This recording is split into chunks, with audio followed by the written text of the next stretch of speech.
Thank you for settling with us over the last 2 years and making us your church. It's been a real treat to have you with us. Obviously Paul's music, but actually you just sharing bits and bobs of your lives with us. And not least, you ministering a bit of help to me when I got my diagnosis. So I'm really grateful to you for that. And that's why we're here today, because Denise, you've had some experience of living with cancer. Yes. Would be understating it, I think. Yeah. Let's just say it's been 38 years since first diagnosis. Okay. I was going to ask you what age you were when you first got diagnosed, but let's not ask that question. You can, I don't mind. You don't mind. So what age were you? I was 20 when I was first diagnosed with acute lymphoblastic leukemia. Acute sounds very serious. Yeah, because it's a blood cancer, and unless you show signs of tiredness, big bruises, some other things that show, then you really don't know that you've got it. Okay. Yeah. Okay.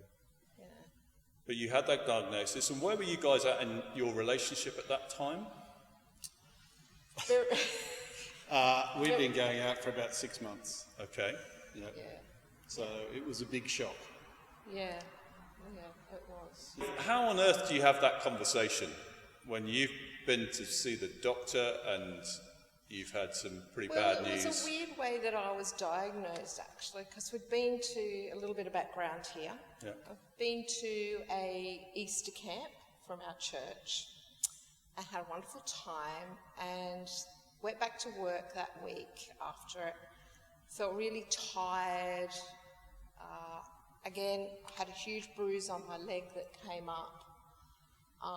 Just thought, I was run down. And where I was working at the time, I could ask one of the specialists to send me off for a blood test.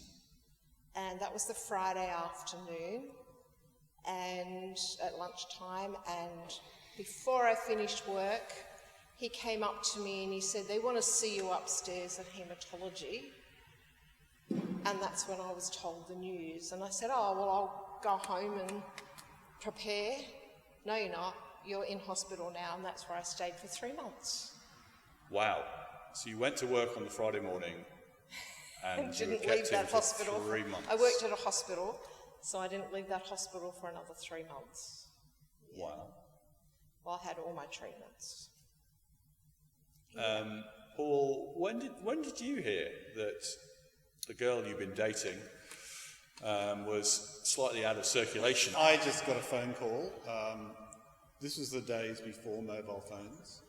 So I think I got a phone call at my parents' home where I was living. The strange thing for me is I had to make a decision. Go on. Well, this girl I was going out with was going to get very sick. And what do I do? And I decided I had to stay and I had to help. So I think at that point I just realised I loved this girl, and I was there for her. Yeah. With a very uncertain future. Like she's being a little coy. They basically told us she may not survive the weekend. She was very sick. Yeah. Very sick. I was diagnosed quite late. Yeah. Yeah. And you go from up here to down here very fast, but and she had a very rough 3 months. Yeah. She was very ill. I can't remember the weight you got down to. It was like 37 kilos. I can remember going in one day, and she was in isolation because it's one of these things, they bombard you and your immunity drops. Mm-hmm. So, she was in this form of isolation. And I can remember coming in one day, and I was watching her, because I had to scrub up, and she was sitting on the bed and she couldn't lift the spoon to her mouth. I remember thinking, this girl's really unwell. Wow. It was a rough time, a very rough time. And 3 months of treatment and then 5 years of maintenance treatment to make sure that she was actually going to stay in remission. Yeah. And all the uncertainties that come from that. We got married when we were 21. Okay. We didn't know what the future was going to hold. Yeah. We didn't know whether Denise could have children. Yeah, it was very, very uncertain. Because of all the treatments. Yeah. And she was told a very slim chance. Yeah. And she went on to have 3 children. Yeah. Wow. Hallelujah. 3 beautiful children. Yeah. Yeah. Yeah. How as a couple, I mean, as individuals you process it, but how does a couple you process that? Because it sounds like, Paul, you had a long, hard think and you thought, yes, and 38 years later, that looks like a great decision from an outsider's point of view. You're a great couple. How do you process that? How do you talk about that together? Paul was still working full-time. He was on traineeship, so he could only come when he had finished work. But he came every afternoon, and we just spent a lot of time talking, praying, just trying to be positive. That was my, I didn't know in that early first weekend, I didn't know until 5 years later that could have been my last weekend. My parents never told me till much later. Wow. So I never had that negative thoughts that I'm going to die from this, only I'm going to live from this. Yeah, I'm going to get through it. Wow. So so I had all sorts of things thrown at me. Yeah. All sorts of unimaginable tests and heavy chemotherapy, because back then the technology was there and it was great, but it's not as defined as it is today. Yeah. To target exactly your cancer. Yeah. It was more of a bomb you with everything. Let's see where we get to from there. So that's why I was quite ill. Yeah. Yeah. You did know how serious it was from early doors? Yeah, Denise's mother told me. I mean, that was fair. Yeah. I think she was kind of fishing. Is this guy going to hang around? Is he serious? And I think at one point I did say to you, if you didn't want to hang around, You did. I understand. Yeah. I couldn't have done that to her, though. Anyway, that's another story. We all have decisions to make. I think one thing Denise and her care team around her, including all her friends, amazing group of young people, all who had worked together on this Easter camp, and there were 400 people at that camp, so we were both very well known in that community, and that community was so important.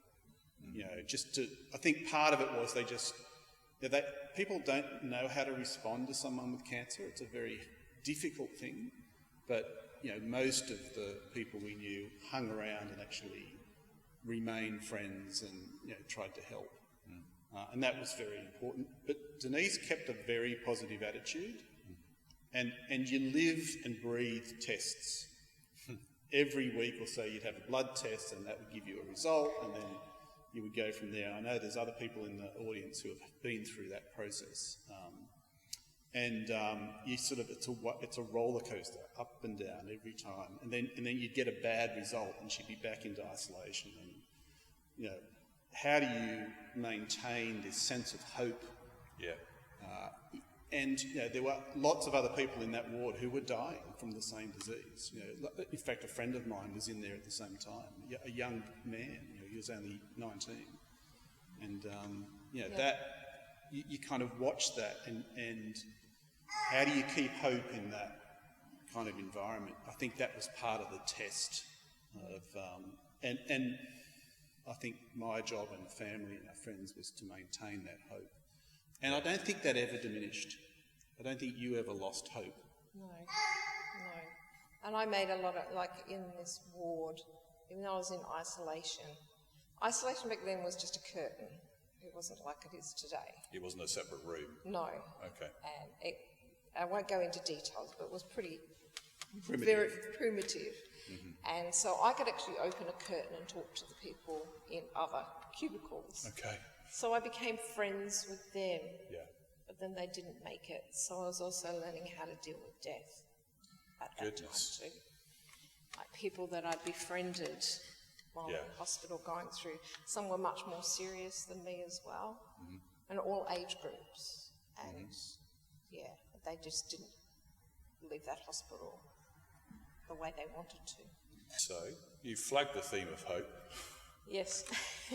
There's clearly some we will about maintaining hope that you described, the friends and family just doing that. But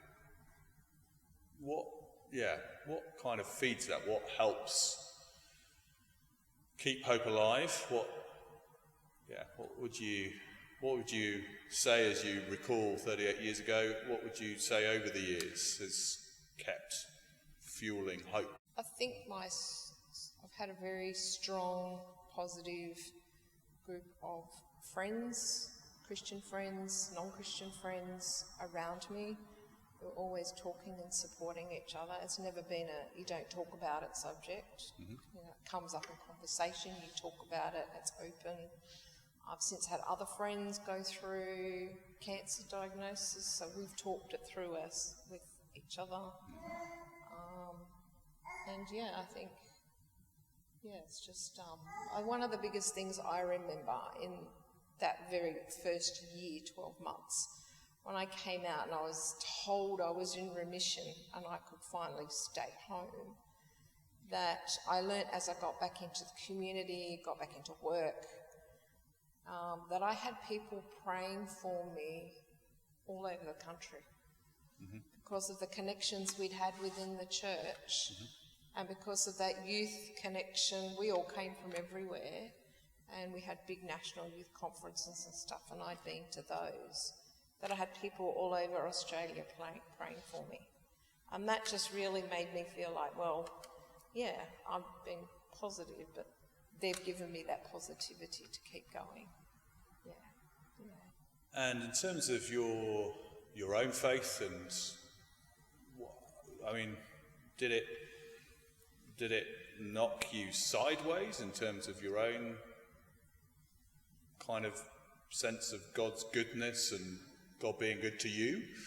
No, I never blamed God. I never doubted why I got it. I never said, why me? Okay. I don't ever remember saying that.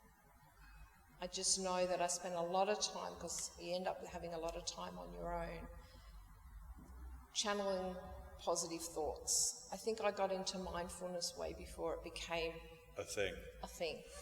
Okay. And I would only think of, God, in a strange way, but you may not think of it this way. I've got this thing, God didn't give it to me, but I've got it, but God's going to help me work through it. Okay. So, even though some other guys across the ward probably thought the same and didn't make it. Okay. Yeah. I think for me, it made faith very real. Okay. Like, kind of death, is the end, but it's not the end. And it kind of made it real.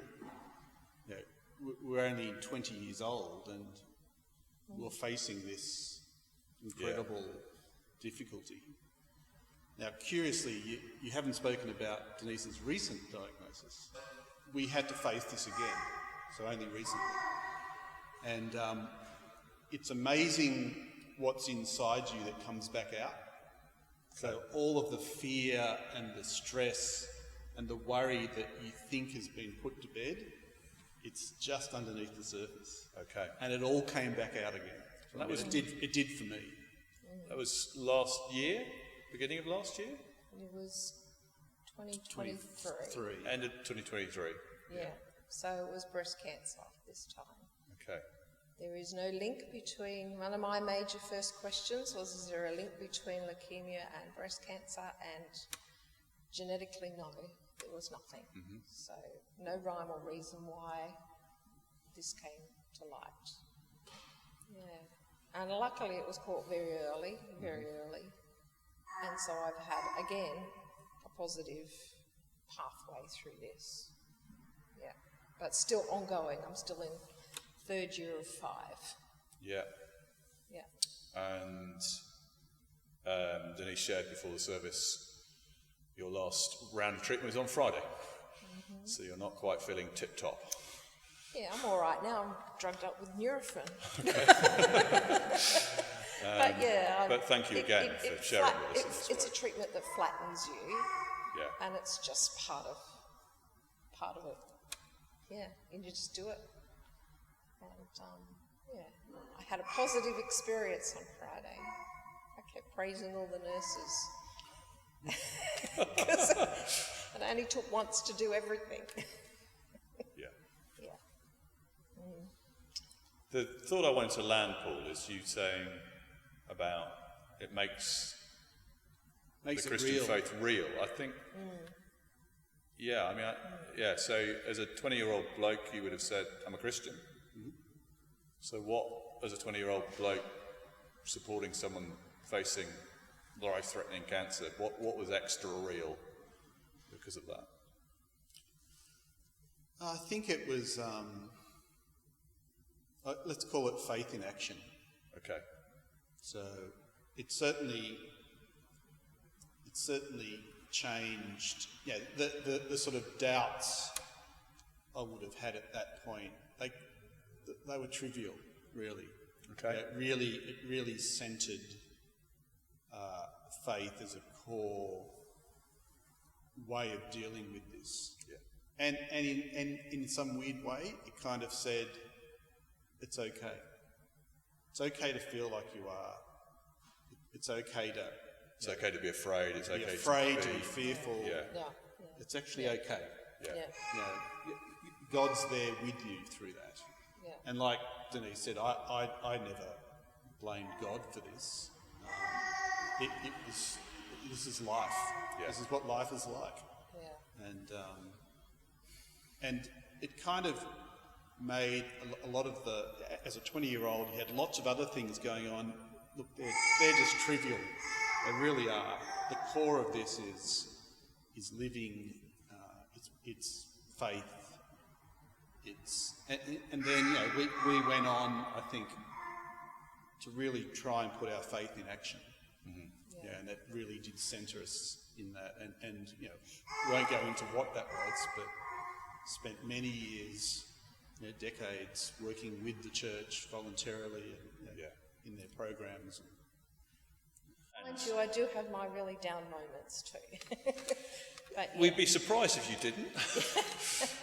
Yeah. Any top tips as you look back on?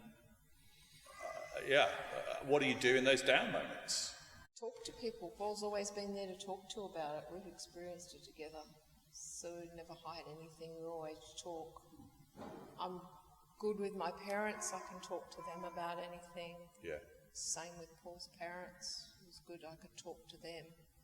I've got lots of good friends that have grown up with us. I talk to them as well. So talking about it. Don't keep it here. Yeah. You've got to talk about it. And don't worry if you cry in front of somebody.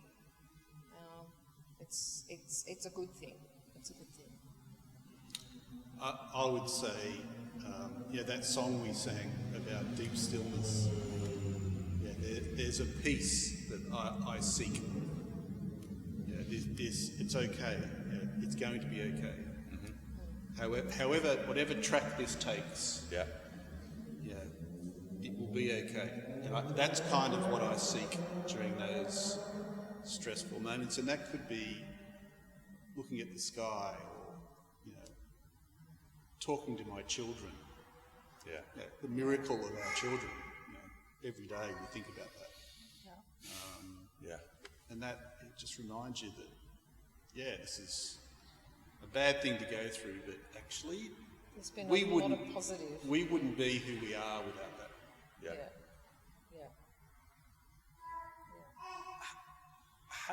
How did you tell the kids that they were miracle? Well, every child's a miracle child, or we were thinking today. But how did you?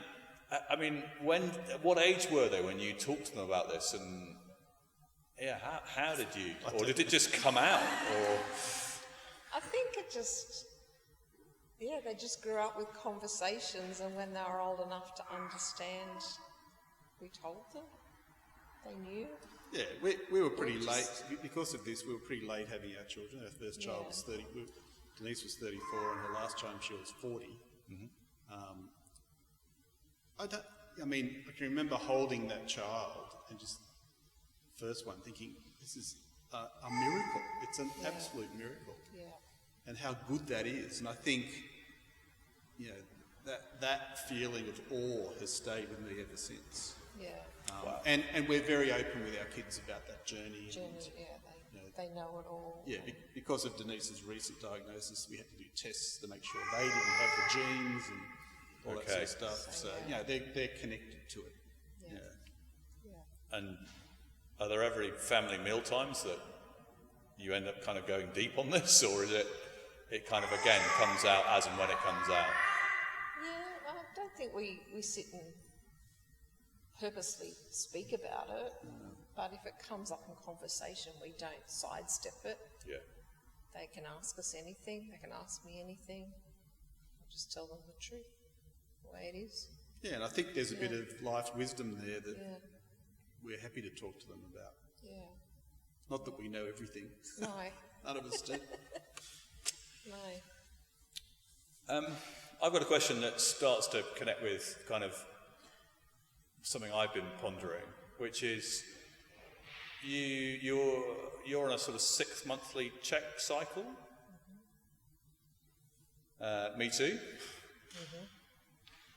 How do you kind of get your head around that and the sort of life in 6 monthly chunks, and the sense of, can I at least my early doors thing is, well, actually, who knows how this is going to go? Yeah. Can I plan anything beyond the next 6 monthly check? And I guess it's a question. It's my question.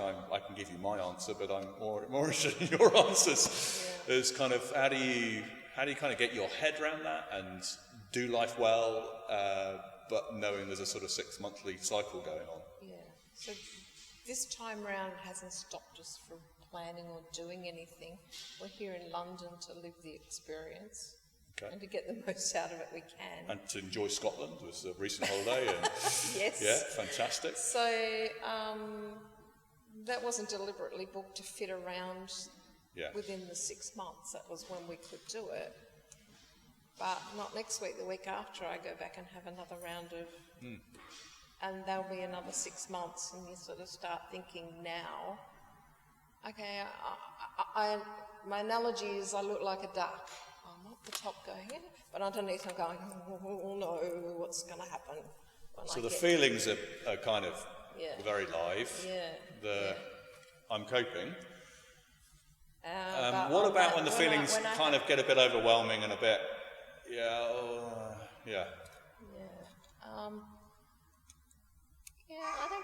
don't feel like I get too overwhelmed, but I get very anxious leading up. Mainly the few days before I go and have another ultrasound or whatever it is, and you go, what's that going to be? So the last one was very stressful because Paul then had to be with me to find out the results, because he was jumping on a plane the next day because of what was going on back home with his mum. Of course. So that was very stressful. So That's why I'm bald.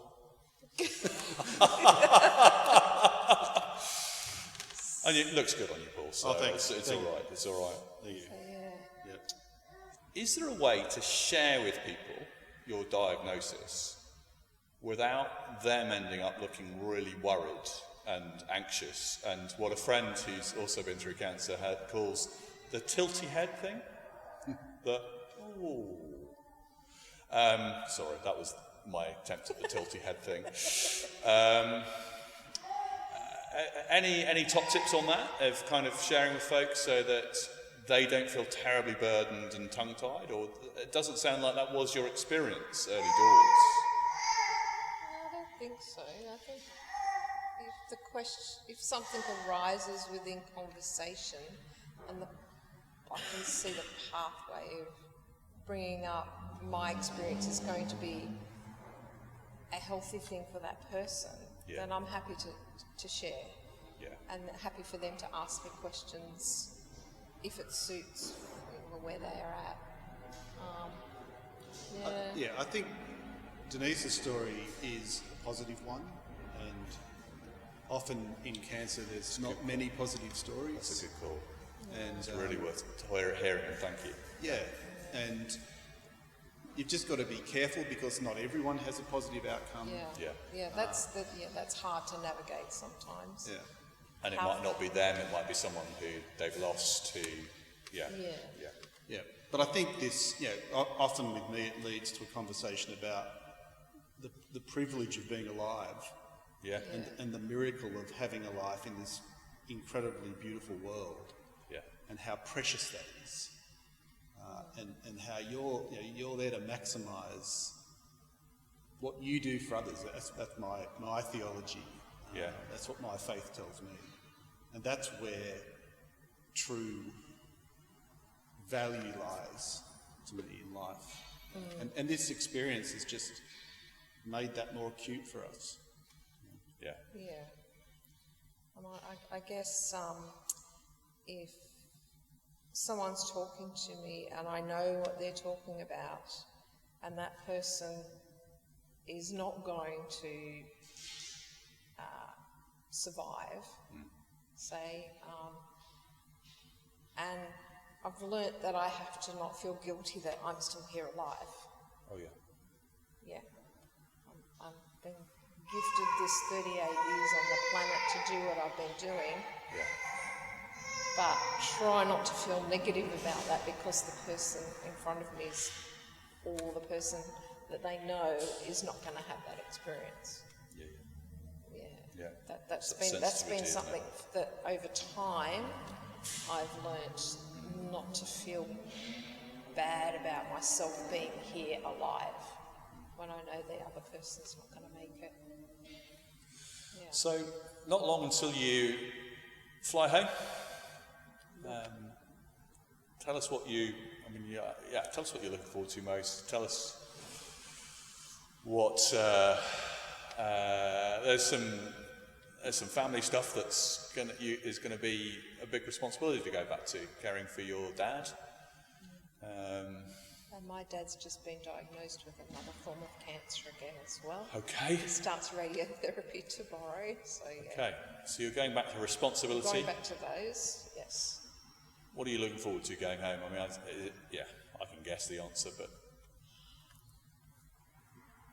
I'm looking forward to pressing the restart button again, because I've stepped out of that life for 3 years, created, and I've got new ideas. I will go back to some things that I like doing, but I've got ideas that other things I want to get involved with and explore when I'm back. And because I won't be working, so I can do that. Great. Sounds like we need to do a Zoom interview in 6 months' time. So come on, tell us about what I have in planned. Yeah. Paul, what are you looking forward to about heading back? I think the environment. So I grew up surfing. Can't surf in the Thames. Can't even swim in it. But it has been a total privilege to live in London. It's an amazing city. You live in an amazing place. You do. It's just very different. So we've really enjoyed the differences. We've learnt a lot. But going back to some of the fundamentals to your life, particularly our children, we have 2 children back there, and they're in the formative years of their life, and we're not there. So that's going to be really good. Yeah. Guys, thank you for joining us, and thank you. Let's make the most of these guys with us for the next couple of weeks, and thanks so much. Thank you. Yeah, thank you.